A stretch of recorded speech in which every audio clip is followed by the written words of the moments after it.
అందరికీ నమస్కారం. మన దేశంలో రాష్ట్రపతిని ఎలా ఎన్నుకుంటారు? ఇది చాలా ఆసక్తికరమైన ప్రక్రియ కదా. పదండి, ఈరోజు ఆర్టికల్ 55 గురించి, అంటే మన రాష్ట్రపతి ఎన్నికల వెనుకున్న ఆ వింతైన లెక్కల గురించి వివరంగా తెలుసుకుందాం. ఒక్కసారి ఆలోచించండి, దాదాపు 140 కోట్ల మంది ఇంత పెద్ద దేశానికి ఒక నాయకుడిని ఎన్నుకోవాలి. అది అందరికీ న్యాయం జరిగేలా. ఇది మామూలు విషయం కాదు. మన రాజ్యాంగ నిర్మాతలు ఈ పెద్ద చిక్కుముడిని ఎలా విప్పారో చూద్దాం రండి. ఇది ఒక రకంగా త్రాసులాంటిది. ఒకవైపు ఉత్తరప్రదేశ్ లాంటి పెద్ద రాష్ట్రాలు, వాటి జనాభా బలం చాలా ఎక్కువ. మరోవైపు సిక్కిం, గోవా లాంటి చిన్న రాష్ట్రాలు. బ్యాలెన్స్ చెయ్యకపోతే ఏమవుతుంది? పెద్ద రాష్ట్రాల మాటే చెల్లుతుంది, చిన్న రాష్ట్రాల గొంతు వినిపించదు. మరి మన రాజ్యాంగం ఈ బ్యాలెన్స్ ఎలా చేసిందో చూద్దాం. మొట్టమొదటగా, అసలు రాష్ట్రపతి ఎన్నికల్లో ఓటు వేసేది ఎవరు? మనలాంటి సామాన్య ప్రజలు నేరుగా వేస్తారా, లేక మరేదైనా పద్ధతి ఉందా? ఇక్కడ మనకు ఎలక్టోరల్ కాలేజ్ అనే పదం వస్తుంది. అంటే మనం ఎన్నుకున్న ప్రజాప్రతినిధులు, వాళ్ళు మన తరపున రాష్ట్రపతిని ఎన్నుకుంటారు. సింపుల్గా చెప్పాలంటే, మనం ఎన్నుకున్న ఎంపీలు మాత్రమే ఓటు వేస్తారు. ఒక ముఖ్యమైన విషయమేంటంటే, నామినేట్ అయిన సభ్యులకు ఇందులో ఓటు హక్కు ఉండదు.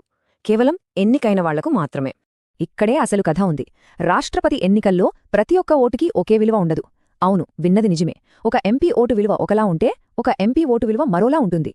ఈ లెక్కల మాయాజాలమేంటో ఆర్టికల్ 55 ఏం చెప్తుందో చూద్దాం. మొదటి సూత్రం, రాష్ట్రాల మధ్య సమానత్వం. అంటే ఉత్తరప్రదేశ్ లాంటి పెద్ద రాష్ట్రం నుంచి వచ్చే ఎమ్మెల్యే ఓటుకి, సిక్కిం లాంటి చిన్న రాష్ట్రం నుంచి వచ్చే ఎమ్మెల్యే ఓటుకి తేడా ఉంటుంది. ఆ రాష్ట్ర జనాభాను బట్టి ఓటు విలువను నిర్ణయిస్తారు. ఇదే ఇక్కడున్న కీలకమైన పాయింట్. మరి ఈ ఎమ్మెల్యే ఓటు విలువను ఎలా లెక్కిస్తారు? ఇది కొంచెం లెక్కలతో కూడుకున్న పని, కానీ చాలా సింపుల్. ముందుగా ఒక రాష్ట్ర జనాభాను తీసుకుంటారు. ఇక్కడ 1971 జనాభా లెక్కల్ని ప్రామాణికంగా తీసుకున్నారు. ఆ జనాభాను ఆ రాష్ట్రంలో ఎన్నికైన మొత్తం ఎమ్మెల్యేల సంఖ్యతో భాగిస్తారు. అలా వచ్చిన దాన్ని మళ్లీ 1000తో భాగిస్తే వచ్చేదే ఒక్కో ఎమ్మెల్యే ఓటు విలువ. ఇదిగో ఇక్కడొక ఉదాహరణ చూద్దాం. ఏ అనే రాష్ట్రం జనాభా 2 కోట్లు అనుకుందాం. అక్కడ 200 మంది ఎమ్మెల్యేలు ఉన్నారు. ఇప్పుడు ఫార్ములా ప్రకారం 2 కోట్లను 200 మంది ఎమ్మెల్యేలతో భాగించి మళ్లీ 1000తో భాగిస్తే చూసారా, ఒక్కో ఎమ్మెల్యే ఓటు విలువ 100 వచ్చింది. సింపుల్ కదూ. ఇది మొదటి సూత్రం. ఇక రెండో సూత్రమేంటంటే, కేంద్రానికి రాష్ట్రాలకి మధ్య బ్యాలెన్స్. అంటే దేశంలోని మొత్తం ఎమ్మెల్యేల ఓట్ల విలువ ఎంతుంటుందో, దేశంలోని మొత్తం ఎంపీల ఓట్ల విలువ కూడా దాదాపుగా అంతే ఉండేలా చూసుకోవడం. తద్వారా రాష్ట్రాల మాటకి కేంద్రం మాటకి సమానమైన బరువుంటుంది. ఓకే, ఎమ్మెల్యే ఓటు విలువ ఎలాగో చూసాం. మరి ఎంపీ ఓటు విలువ సంగతేంటి? ఇది ఇంకా సింపుల్. దేశంలోని అన్ని రాష్ట్రాల ఎమ్మెల్యేల ఓట్ల విలువలన్నింటినీ కలిపేస్తారు. ఆ వచ్చిన మొత్తం సంఖ్యను లోక్సభ మరియు రాజ్యసభలో ఎన్నికైన మొత్తం ఎంపీల సంఖ్యతో భాగిస్తారు. అంతే, అదే ఒక్కో ఎంపీ ఓటు విలువ. ఇది కేంద్ర రాష్ట్రాల బ్యాలెన్స్ను పక్కాగా సెట్ చేస్తుంది. ఈ ఉదాహరణ చూడండి. దేశంలోని ఎమ్మెల్యేల అందరి ఓట్ల విలువ కలిపితే సుమారు 5,49,000 వచ్చిందనుకుందాం. మొత్తం ఎంపీల సంఖ్య 776. ఆ రెండింటినీ భాగిస్తే ఒక్కో ఎంపీ ఓటు విలువ దాదాపు 708 వస్తోంది. సో దీని అర్థమేంటి?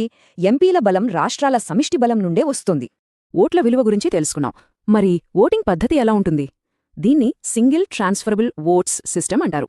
అంటే ఓటరు ఒకే అభ్యర్థికి ఓటు వేయరు, బదులుగా వాళ్ల ప్రాధాన్యతలను ర్యాంకుల రూపంలో ఇస్తారు. అంటే నా మొదటి చాయిస్ ఈ అభ్యర్థి, రెండో చాయిస్ ఈ అభ్యర్థి అని. దీనివల్ల గెలిచిన అభ్యర్థికి అత్యధికుల మద్దతున్నట్టు లెక్క. సరే, ఇన్ని లెక్కలు, ఇన్ని సూత్రాలు, అసలు ఎందుకింత కష్టపడాలి? ఒక మనిషికి ఒక ఓటు అని సింపుల్గా తేల్చేయొచ్చు కదా. దాని వెలకున్న అసలు కారణమేంటి? సమస్య ఇదే. ప్రతి ఎమ్మెల్యే ఎంపీకి ఒకే ఓటుంటే ఏమవుతుంది? ఎక్కువ జనాభా, ఎక్కువ సీట్లున్నా 4-5 రాష్ట్రాలు కలిస్తే చాలు, వాళ్లే రాష్ట్రపతిని డిసైడ్ చేస్తారు. మరి మిగతా రాష్ట్రాల పరిస్థితేంటి? అందుకే ఆర్టికల్ 55 ఈ వెయిటేజ్ సిస్టమ్ను తీసుకొచ్చింది. ఇది రాష్ట్రాలకి కేంద్రానికి మధ్య ఒక చక్కటి సమతుల్యతను సృష్టిస్తుంది. ఇది మన సమాఖ్య స్ఫూర్తికి అసలైన నిదర్శనం. ఇదంతా పుస్తకాల్లో ఉండే సిద్ధాంతం మాత్రమే కాదు, నిజ జీవితంలో ఇది ఎలా పనిచేస్తుందో కొన్ని ఉదాహరణలు చూద్దాం. ఇటీవల 2022లో జరిగిన రాష్ట్రపతి ఎన్నికలనే తీసుకుందాం. ఈ ఎన్నికల ద్వారానే ద్రౌపది ముర్ము గారు మన దేశానికి మొట్టమొదటి గిరిజన మహిళా రాష్ట్రపతిగా, అలాగే అత్యంత పిన్న వయస్కురాలైన రాష్ట్రపతిగా ఎన్నికయ్యారు. ఇది మన రాజ్యాంగ వ్యవస్థ గొప్పతనానికి ఒక చక్కటి ఉదాహరణ. 2022 లెక్కలు చూస్తే ఒక్కో ఎంపీ ఓటు విలువను 700గా నిర్ధారించారు. ఇక మొత్తం ఎలక్టోరల్ కాలేజ్ ఓట్ల విలువ సుమారుగా 10,86,000కు పైనే ఉంది. అంటే ఎంత పెద్ద సంఖ్యో చూడండి. ఈ ఎన్నికల ప్రక్రియ ఎంత పటిష్టంగా ఉందంటే, సుప్రీంకోర్టు కూడా దీనిపై చాలా స్పష్టమైన తీర్పులిచ్చింది.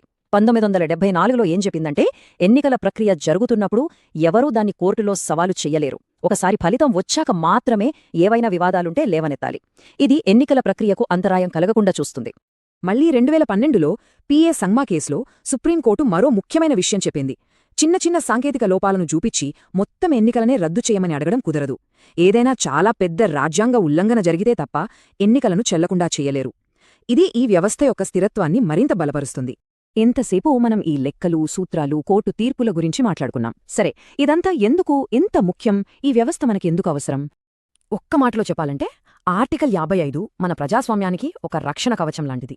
ఇది రాష్ట్రాల మధ్య సమానత్వాన్ని కాపాడుతుంది. పెద్ద రాష్ట్రాలు చిన్నవాటిని డామినేట్ చేయకుండా చూస్తుంది. మన ఫెడరల్ నిర్మాణాన్ని పటిష్టంగా ఉంచుతుంది. అన్నింటికంటే ముఖ్యంగా రాష్ట్రపతి ఎన్నికను నిజమైన ప్రజాస్వామ్య పద్ధతిలో జరిపిస్తుంది. ఇప్పుడు ఒక ఆలోచింపజేసే ప్రశ్నతో ముగిద్దాం. ఈ లెక్కలన్నీ ఇప్పటికీ 1971 నాటి జనాభా లెక్కల మీద ఆధారపడి ఉన్నాయి. అంటే దాదాపు 50 ఏళ్ల క్రితం నాటి డేటా. 2026 తర్వాత ఈ జనాభా లెక్కలను సవరించే అవకాశం ఉంది. ఒకవేళ కొత్త జనాభా లెక్కలను ఉపయోగిస్తే ఈ అధికార సమతుల్యత ఏమవుతుంది? కొన్ని రాష్ట్రాల బలం విపరీతంగా పెరిగి మరికొన్నింటిది తగ్గిపోతుందా? ఇది భవిష్యత్తు భారత రాజకీయాలను ఎలా ప్రభావితం చేయబోతోంది?